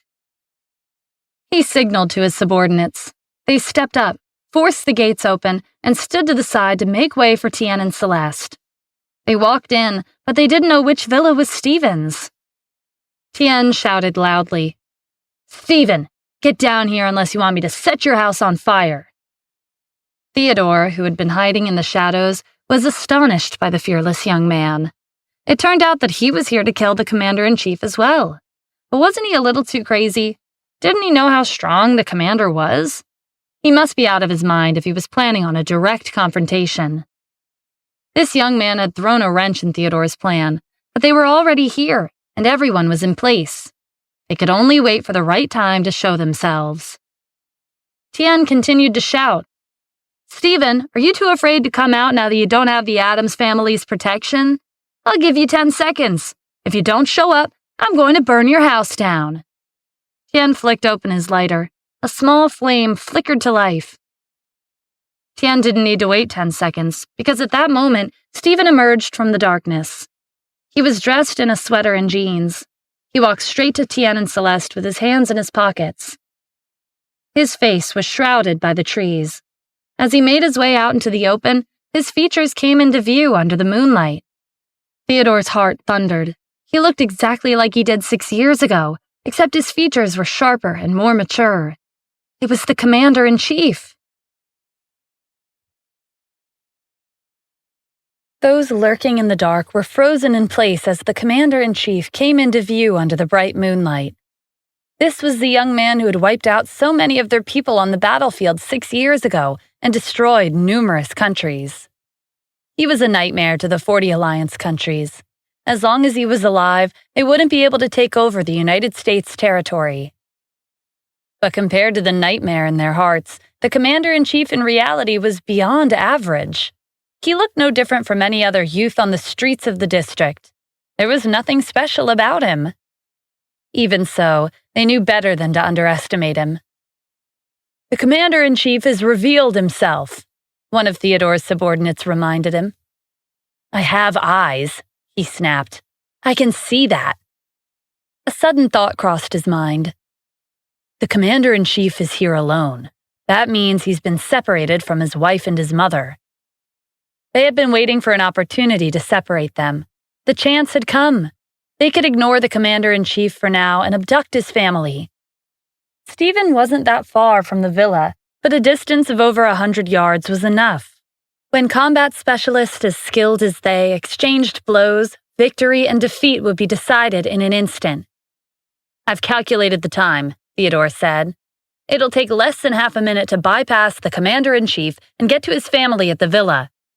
But if he's out here alone, that means he's assigned people to protect them. I'm guessing it's the 4 great generals. The others will deal with them. At most, I'll take another half a minute. As for whether they succeed or fail, that will depend on how fast they can abduct his family." Theodore knew that killing the commander-in-chief was an impossible task. They wouldn't even be able to defeat him. His strength had surpassed the limits of humanity. Therefore, Theodore wasn't planning to take him down. He and his troops would stall for time to create an opportunity for the others to kidnap the commander's family. Theodore whispered into the walkie-talkie to communicate with the others. They modified their original plan. The forces from the Alliance countries took a detour on the left and right and made their way to the villa behind the commander-in-chief. Theodore and his people stayed behind to observe. They would confront the commander the second he noticed something was amiss. They couldn't make a move right away because he was too strong. Tian capped the lighter with a smirk as Stephen approached him. "Took you long enough. You forced me to resort to threats." Stephen gave him a cold look, but didn't say anything. Tian knew why Celeste had accompanied him to Washington, D.C., so he stepped aside to give Stephen a full view of her peerless appearance. With her striking figure and extravagant outfit, she was breathtakingly beautiful. It was past midnight, and the moon shone high in the sky. Celeste's stunning features resonated with the moonlight, as if a fairy had descended to Earth. Celeste's confidence had soared to unimaginable levels. No man wouldn't fall for her. Even Johann, the successor of the most prestigious family in the country, had found her attractive when they first met. If it weren't for her arranged marriage with Stephen, he might have proposed to her like everyone else. Celeste believed wholeheartedly that Stephen would be stunned by her appearance. She could already imagine him staring at her in a daze. All she had to do was wait until he took in her beauty. He would regret his decision and retract his statement about her being inferior to his wife. Unfortunately, like Stephen had told Celeste the last time they saw each other, he only had eyes for Kim, and she was the only woman for him. His gaze fell on Celeste and Tien for a second before he looked past them into the darkness. Thousands of people who were out to kill him were hiding out there. Celeste frowned when Stephen only glanced at her once and looked past her. What was he doing? She'd put in hours of effort to dress up just for him, but he hadn't even paid attention to her for more than a second before looking away. Celeste glanced at Tien. He shook his head as if to say that he didn't understand either. Maybe it was too dark, and Stephen couldn't see her stunning appearance. Youths these days were obsessed with their phones. It was no wonder that Stephen's eyesight had gotten worse, even though he was so young. Maybe he secretly wore glasses at home, so without them, he wouldn't be able to see her clearly. Celeste took a step forward and shouted, "Stephen, open your eyes and look at me carefully." Stephen was startled when she suddenly raised her voice. He turned his attention back to her with an indifferent look on his face. "Why are you yelling?" Celeste was at a loss for words. She was standing this close to Stephen. Even if he was far-sighted, this distance would be enough for him to see her face, and it was close enough for him to have caught the scent of her faint floral perfume. It was irresistible. But Stephen didn't have any reaction. He was looking at her as if she was an ordinary lady passing by. She'd failed to grab his attention.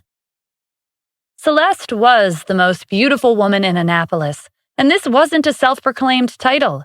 It had been publicly acknowledged by the upper-class families in the city.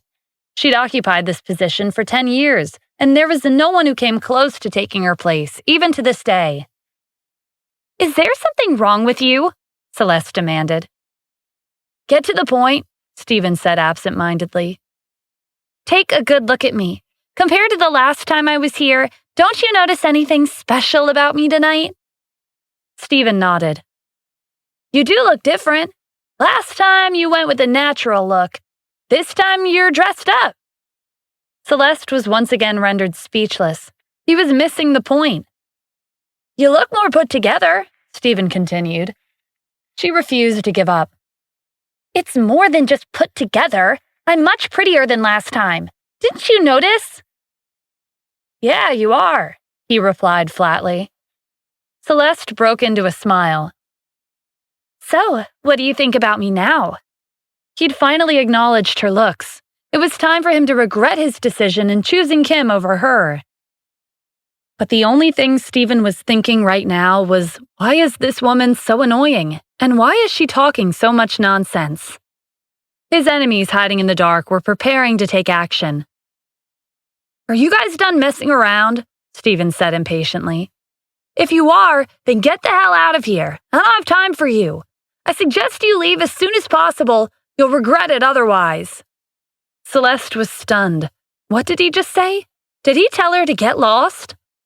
She was from a royal family in Annapolis, but not only had Stephen ignored her time and time again, but he was also telling her to go away, even though she'd spent countless hours dressing up just for him. Her pride had been shattered. Tien, who had been watching quietly from the side, was baffled. Stephen had no reaction to the most beautiful woman in Annapolis, and it didn't seem like an act. Celeste had reached the end of her patience. "What are you talking about? Shouldn't you be telling me that your wife can't match up to me?" Stephen glared at her in annoyance. "You're from a royal family in Annapolis. Do you not have any shame? I told you to leave, but you didn't listen to me. It's too late now." "What are you talking about?" Tien asked. Stephen ignored him and called out to the darkness. "You've been hiding for a while now. Don't you think it's time to show yourselves?" Thousands of hooded figures emerged from the darkness. They wore masks over their faces. Only their eyes were exposed. Among them were Theodore and his people. Although they had the advantage in numbers, they didn't dare reveal their identities to the commander-in-chief. Tien was confused because he'd brought 10 of the strongest subordinates of his family to the district, but not a single one of them had noticed the danger. It was also a possibility that they had noticed, but they didn't report it to him. As for Celeste, she was shocked to see so many people appear from behind the trees. Were they here to deal with Stephen? That had to be it, because he'd seen this coming. That was why he'd wanted them to leave. But Stephen was just an illegitimate son who the Addams family had kicked out. Why did he have so many enemies? One thing was for sure. These people hadn't been sent by the Addams family. Stephen and Terrence had made a bet, and that wouldn't be happening until a year later. They wouldn't try to assassinate him before the deadline. At the same time, Celeste regained some of her consciousness. Maybe Stephen had ignored her just now because he was distracted by the assassins who were hiding in the dark. Thousands of hooded figures surrounded them. "Stephen, we meet again," one of them called out. "Even you couldn't have expected us to meet in front of your own house after so many years." Stephen recognized his voice. It was Theodore, a general from the state of Yale. "So, it's you. It seems that sparing you back then was a mistake." Theodore laughed. "Are you regretting your decision? If so, come and finish the job." He sounded confident on the surface, but he was panicking on the inside. He had to stall for time and give the others an opportunity to get to the commander's family. Thousands of hooded figures brandished their weapons. Murderous intent filled the air. Tien held up a hand. "Wait, are all of you here for Stephen?" Theodore sneered. "Did you think we were here for you? A weakling like you isn't worth our attention." Tien frowned. During the day, a security guard called him a troublemaker. Now he was being called a weakling by these suspicious people. He had never been looked down upon like this before. This was the last straw. "You're calling me a weakling? Listen up. I don't care who you are, but none of you have a right to touch Stephen. Whether he lives or dies is up to me." Theodore and the others were amused by his bravado. Even they wouldn't be so arrogant as to declare that the commander-in-chief's life was in their hands. "Why should we listen to you?" Tien introduced himself proudly. "Because I'm from the Val family in Annapolis, and I'm ranked second in the city." Dropping his family's name should be enough to shock them. Celeste was here, so he had to show her what he was capable of. Stephen had humiliated her just now, so he would stand up for her and embarrass him. To Tien's surprise, the hooded figures did not react. They were obviously not taking him seriously. "Didn't you hear what I said? I'll give you 10 seconds. Get the hell out of here or I'll make you regret it." Instead of being intimidated, they started laughing. "What are you laughing at?" Stephen took over the conversation. "They're laughing at your stupidity. Tien, can you think for once? This has nothing to do with you. Why do you insist on interfering? If you keep provoking them, you might not be able to return to the city." "Are you implying that I'm no match for them?" Tien signaled his 10 subordinates to attack. The other side had thousands of people, but his subordinates were the best of the best. They were also the reason why he was so confident. But before his subordinates could even make a move, they collapsed with a thud. A dagger was embedded in their hearts. Everything had happened so fast. Tien hadn't seen the daggers being thrown, and he didn't know which direction they had come from. His subordinates represented the strength of the Val family, but they had been killed without having a chance to fight back. And he was ranked second in Annapolis, but he hadn't been able to catch a glimpse of the daggers. In other words, these people were hundreds of times stronger than Tien and his subordinates. Who exactly were they? And what kind of grudge did they have against Stephen? Tien felt a chill run down his spine. Whoever these people were, they had been right. In their eyes, he was a weakling. His past achievements were a joke in front of them. Celeste wasn't any better. She knew how strong Tien's subordinates were, but they had been killed in an instant. Celeste didn't care about her pride anymore. She moved to hide behind Stephen. "Can you shut your mouth now?" Theodore said, shooting Tien a glare. He shifted his attention to Stephen. "We've been waiting for this day for a long time." Stephen smiled at them. "I know, but you never had the chance." "That's right, but things are different now. You have a weakness, and that's your family." "And?" Stephen didn't have a reaction, but Theodore wasn't deterred. "Still pretending to be calm. I'd like to see what your reaction will be when our people get to your family." "So, you've already sent people after them?" Theodore realized his mistake, but he didn't let his panic show. "Yes, we have. You won't have a chance to save them." "Really? What if I kill all of you right now?" Theodore laughed. "You're still the same as you were back then, bold and reckless. But it's been 6 years. We've grown stronger, but I can't say the same about you. Will you be able to kill us all?" If this was 6 years ago, the commander-in-chief would have wreaked havoc on the battlefield and destroyed country after country by himself. Wiping out 10,000 of them would have been effortless. But 6 long years had passed. There hadn't been any major battles on the border, and the commander-in-chief hadn't been on the front lines since the war back then. His strength had dwindled after so many years away from the battlefield. Their speculations were confirmed when it was revealed that he had a family. It would be impossible for him to take on 10,000 of them alone. "If you don't believe me, you're welcome to try and kill me," Stephen said. Their exchange confirmed Tien and Celeste's guesses. These people were here for Stephen. Tien had always been ahead of his peers since he was young, but he'd never experienced a situation where he was outclassed. Each of them had the ability to kill him in seconds. Even Dimitri LeBlanc, who was ranked first among the youths in Annapolis, wouldn't be a match for them. Tien suddenly remembered that when he and Celeste got off the plane, they saw many subtly dangerous visitors from overseas at the airport. They were similar to these hooded figures. Tien could be dense sometimes, but even he could guess that those visitors were here for Stephen. And they were just a small fraction of the real enemy. Tien and Stephen exchanged glances. What was going on? Wasn't Stephen the illegitimate son of the Addams family? Why were there so many people from overseas after him? Tien recalled that they'd kept mentioning an incident from 6 years ago. What happened back then? While they were trying to process the situation, one of the hooded figures spoke. "Theodore, why are you wasting time talking to him? Get rid of him." This was their best chance to confront the commander-in-chief. A golden opportunity like this would be hard to come by again. They had to seize it. Theodore raised his hand and signaled for his people to attack.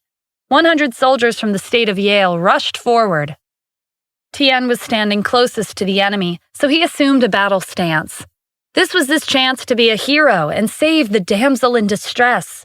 He needed to be more confident, but at least he could try and leave a good impression on Celeste. Before Tien had the chance to attack, one of them sent him flying with a punch to the chest. He landed in an open space a distance away, coughing up blood. His injuries were serious. He wouldn't die, but he had to stay in the ICU for a long time. Celeste turned pale after seeing how quickly Tien had been defeated. The hooded figures continued to charge. Those in the lead wielded blades. They ran up behind Celeste and aimed for her neck. The wind whistled as swords flashed in front of her eyes. Celeste knew she wouldn't be able to dodge. She closed her eyes in resignation, accepting her death. The clang of swords echoed in the night. Celeste felt someone pull her aside. She opened her eyes. It wasn't a weapon in front of her. Stephen had blocked the incoming assailant. She'd never noticed before, but at this angle, he was quite handsome. Theodore's laugh shook her from her thoughts. "Are you sure you can afford to have a burden on your hands? In case you haven't noticed, you're outnumbered." "A burden?" Stephen said, voice filled with disdain. "You think it'll be hard for me to protect someone and deal with you at the same time? She may be a troublemaker, but she's a citizen of this country, It's my duty to protect her." "All right, then show me how strong you are even after being tied down." The 10,000 hooded figures rushed over once more. Their strategy was simple.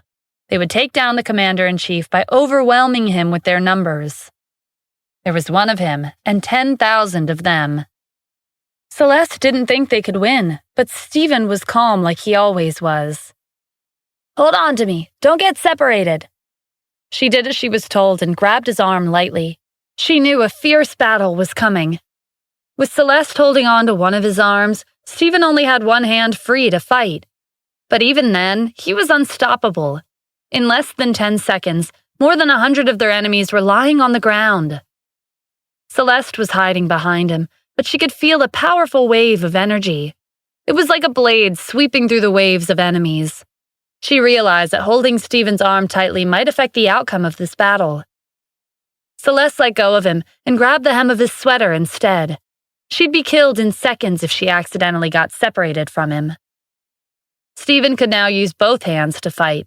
In less than 30 seconds, he took down thousands of them.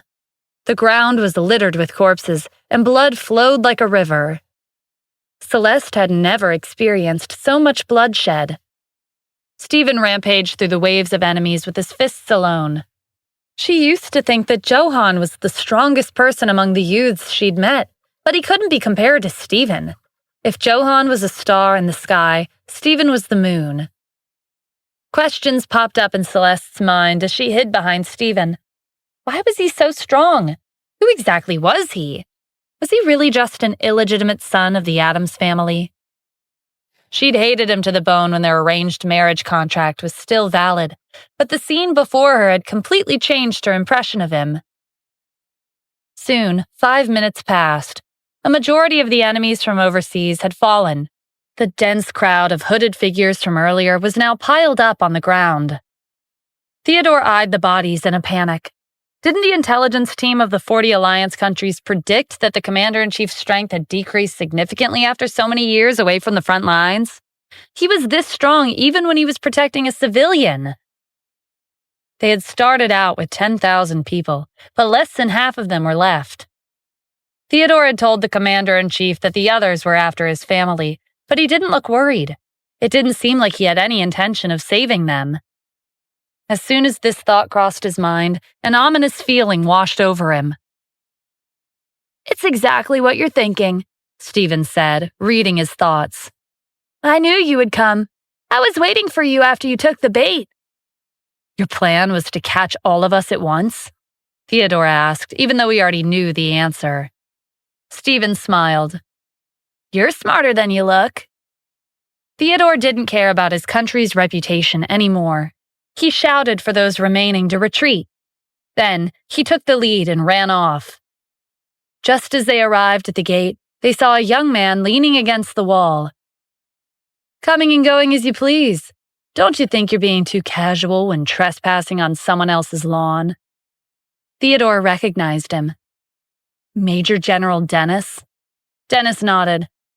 "At least your eyesight is fine." Theodore smirked. "You want to stop us by yourself?" If it was one-on-one, he wouldn't be a match for Dennis, but he had still had around 5,000 people with him. That would be enough to defeat him. "What if we join in?" 3 other people appeared. It was Rosalind, Zachary, and Jaden. Theodore's confidence was shaken when he saw the 4 great generals together. He looked around and prepared to escape in another direction, but he stopped when a large group appeared. It was the Fenrir division. Theodore and the others changed direction. Then the armored cavalry battalion appeared. The only path remaining was the way back to the commander-in-chief. They were surrounded on all sides. On the other side of the villa, the other forces from the 39 alliance countries rushed into the house. They were expecting a simple abduction, but there was no sign of the commander-in-chief's wife or his mother. "Where are they?" the leader of the group asked. The rest of them shook their heads. They didn't know either. "Did they figure out our plan and escape ahead of time?" someone guessed. "That's very likely. We're going after them." The leader motioned for them to follow him. As they exited the villa, they saw the rest of their team and Theodore surrounded by the Fenrir Division and the Armored Cavalry Battalion. Zachary cracked his knuckles as he came forward. Dennis, Roslyn, and Jaden followed him. There are still so many of them left. It's been a while since I last got a good exercise. It had been 6 long years. Even since the war against the 40 Alliance countries ended, he hadn't experienced such a large-scale battle again. His hands were itching for the thrill and exhilaration of the battlefield. Zachary's lips curled into a manic smile. All of you will die here. The elite warriors from the 40 Alliance countries had the advantage in numbers, but they weren't as skilled as the 4 great generals. Their forces were slaughtered. Among the carnage were the assassins and mercenaries from overseas. Celeste hid behind Stephen while peeking out to monitor the situation. She witnessed the entire scene from start to finish. Theoretically, it was impossible for such a small group to wipe out tens of thousands of enemies. But they had done it, and they had made it look easy. Celeste was terrified at the bloody scene before her. She looked up at Stephen. Was this really the same pervert who had checked her out during their first meeting? Stephen scanned the corpses littering the ground. They were no match for him 6 years ago, and that hadn't changed now. Clean up the mess, he instructed the 4 great generals. Understood, Mr. Adams. From beginning to end, Stephen didn't even look at Celeste, but her goal in coming to Washington, D.C. had long been forgotten. Stephen didn't match his image as an illegitimate son of the Adams family. His martial arts were invincible. He was capable of taking down thousands of enemies by himself. In addition, each and every one of his subordinates were just as skilled in fighting. They were much stronger than Johann. The youths of Annapolis saw Johann's strength as the pinnacle of their generation, but he was nothing compared to Stephen and his subordinates. Celeste did not doubt that if Johann was here instead of Stephen, he would have been killed a long time ago, and she would be dead. She thought about the bet between Stephen and the Adams family. It was a hot topic that gained traction with every passing day. Everyone saw Stephen as conceited and in over his head. Provoking the Adams family was like begging for death. But after witnessing his strength firsthand, he didn't seem all that foolish to her anymore. The Adams family was nothing compared to what Stephen was capable of. Who are you, Stephen? Stephen looked at her for the first time since they were surrounded. Who I am is none of your business. The situation has been resolved, so there's no reason for you to stay. Celeste finally remembered why she was here in the district, but Stephen didn't care about her appearance. He wasn't even in the mood to look at her until now. And after this, she realized that they weren't on the same level. But why had Stephen protected her? Celeste had come to his house to bother him 2 times now. He must have thought of her as an annoying pest. His problems could have been easily resolved if he'd tossed her into the fray. But he hadn't. He'd saved her. Wasn't that a sign that he cared about her? Thank you for saving me, Celeste said. No need to thank me. Don't come looking for me when you have nothing better to do in the future. You won't be so lucky next time. Stephen's voice was flat as if he didn't care about her gratitude. Can I take your words as being concerned for me? Think whatever you want. Stephen turned his head back to the villa. His indifference annoyed her. If you didn't care about me, why did you protect me? Tien's subordinates were killed right in front of Stephen, and Tien himself suffered injuries. Stephen hadn't made a move until their enemies went after her. It was obvious that he cared to some degree. You're overthinking, Stephen said over his shoulder. Your friend and his underlings had every intention to get rid of me tonight. I had no reason to help them. Is that why you protected me? What other reason could there be? With that, Stephen walked away. Celeste stood there in a daze. The outcome of this trip was beyond her expectations. Not only had Stephen not been swayed by her appearance, but she and Tien had almost been killed. With every meeting, Stephen became more mysterious. She couldn't understand him, but what she did know was that he was strong, maybe even as strong as the commander-in-chief. Rosalind looked over. Celeste was standing there, lost in her thoughts, while Tien was laying on the ground. "If you two don't want to be buried like these corpses, then follow me." Celeste snapped out of it and hurried over to Tien to help him up. The two of them left the scene with Rosalind. When Celeste and Tien were at a good distance away, they looked back in the direction of the villa. Smoke was rising into the air from somewhere far away. They didn't have to guess to know that it was Stephen's subordinates disposing of the bodies.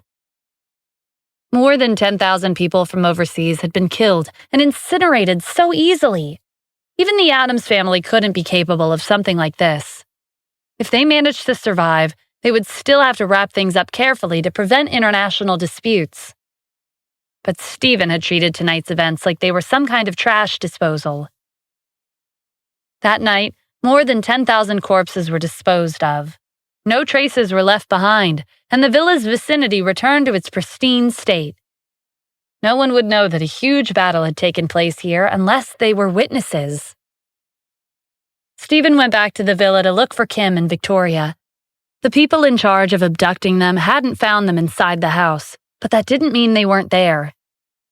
Kim and Victoria had been hiding out inside the house while the battle was going on. Stephen went to Kim's bedroom and opened the closet. He pushed aside the clothes. There was a contraption at the back. He twisted the handle.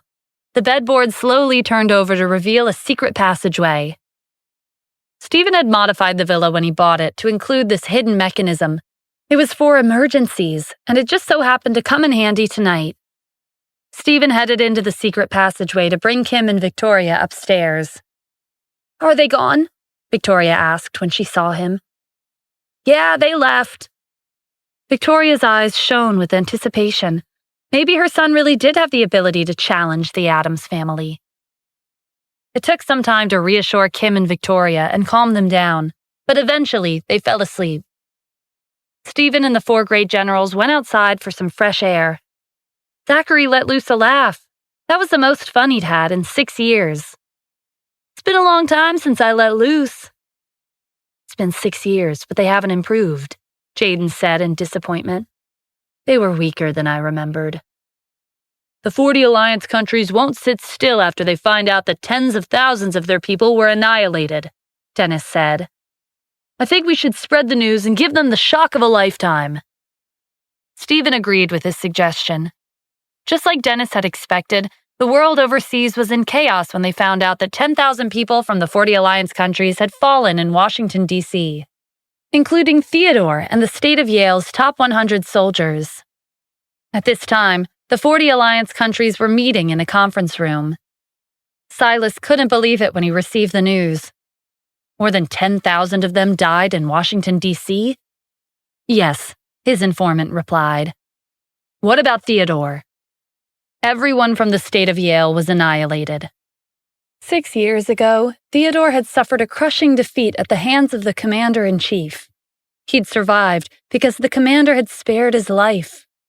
Since that day, he had been hiding from the public and training in secret. His strength was on par with the advisor of the island state, Jer Wilkins. It was hard to believe that Theodore had been killed after training for so many years. This was proof that the man who'd swept through the 40 countries 6 years ago was still powerful, even though he had settled down with his family. He was still invincible. The citizens of the United States were even more shocked.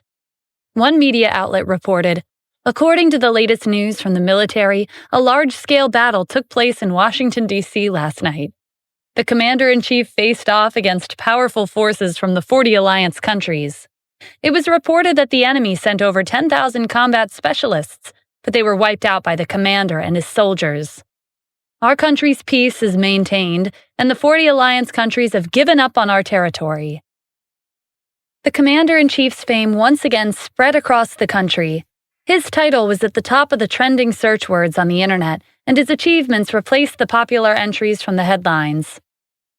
The previously popular entries included a sure groom spending billions of dollars on the wedding of the century, a rumor surrounding a certain celebrity, and a new album released by a certain singer. The commander-in-chief, the four great generals, the Fenrir division, and so on quickly became a hot topic. At this time, Celeste and Tien were on a flight back to Annapolis. They were flying first class, but the passengers around them wouldn't stop chattering. Everyone was discussing the same topic: the commander-in-chief. One passenger had his nose in the newspaper. "This battle will deter the 40 Alliance countries from invading." Other passengers chimed in. "We all thought that the commander-in-chief wasn't as formidable as he used to be, but he's as strong as ever. He's the guardian of our country. With him around, no one will be able to disturb our peace." Celeste and Tien looked at each other in surprise. Celeste couldn't contain her curiosity, so she asked a passenger who was sitting near her, "Are you talking about the battle that happened in Washington, D.C. the day before yesterday? Was the commander-in-chief there?" "Do you even need to ask?" the passenger snapped. "Who else besides the commander and his soldiers would be able to fend off tens of thousands of enemies?" After that, he ignored Celeste and returned to his discussion with the rest of the passengers. It wasn't that Celeste was ignorant or ill-informed, but after the battle in front of Stephen's villa, she had brought Tien to the best private hospital in Washington, D.C. for treatment. After revealing his identity as the successor to the Val family in Annapolis, the hospital took care of him like a VIP patient. He recovered considerably after one day of emergency treatment. Celeste had stayed at the hospital for the entire day to accompany Tien. She didn't have time to pay attention to what was happening in the outside world. After hearing the passenger's answer, Celeste started laughing to herself. Stephen was the commander-in-chief. More importantly, she'd ended up in the middle of a heated battle between the commander and the 40 Alliance countries. He'd even saved her and protected her. She remembered what Stephen had said that night. He'd only saved her because she was a citizen of the United States. There was no other reason. Like many people in the country, Celeste had always admired the commander-in-chief. Even though he was facing 10,000 enemies that night, his first priority was the citizens' safety. Knowing this, her admiration for him deepened. The respect the people had for the commander was well-deserved. As for Tien, he couldn't stop staring at the newspaper a passenger nearby was reading. Celeste noticed him looking and asked the passenger if they could borrow the newspaper. Tien's eyes were wide as he read the news. The illegitimate son of the Addams family that he'd been looking down on was the commander-in-chief. And that night, he and Celeste had been caught up in a huge battle between the commander and the countries overseas. They were there from the beginning to the end. The newspaper fell out of his hands. Then, like Celeste, he started laughing. Tien's unusual actions attracted the attention of the other passengers. They figured he was too captivated by the commander-in-chief's return after 6 long years. Celeste was the only one who knew that his excitement stemmed from them being the 2 sole outsiders who had witnessed the battle firsthand. While the 2 of them had gone to bother Stephen, he had been busy preparing for a battle against the 40 Alliance countries. As the commander-in-chief, he had a responsibility to keep the country safe. But not only had they tried to make things difficult for him, they'd even criticized his mother. Thinking about it made Celeste and Tien feel ashamed. Their flight soon landed in Annapolis. Tien had sustained serious injuries, and it was a huge matter. Celeste informed the Val family the minute they arrived. Then she gave her family the rundown. After receiving Celeste's call, both families rushed to the airport. Celeste was unharmed, but Tien was seriously injured. He was in a wheelchair. "Tien, what happened?" his father asked. "Who did this to you? Didn't you bring 10 servants with you? Where are they?" Although those 10 elite subordinates were the Val family's pinnacle of strength, to Tien's father, they were only servants. "They're all dead," Tien replied. His father's expression turned grave. If those 10 subordinates joined forces, their rank would be able to rival the soldier ranked 100th on the combat sovereignty rankings. How could all of them have been wiped out in such a short span of time? "Did Stephen do this to you?" he asked. Tien and Celeste had gone to Washington, D.C. for Stephen, so first and foremost, he had to confirm the culprit. If their family's subordinates had been killed by Stephen's hands, then that would prove that Tien, who was ranked second among the youths in the city, was weaker than him. "No, it wasn't him," Tien said.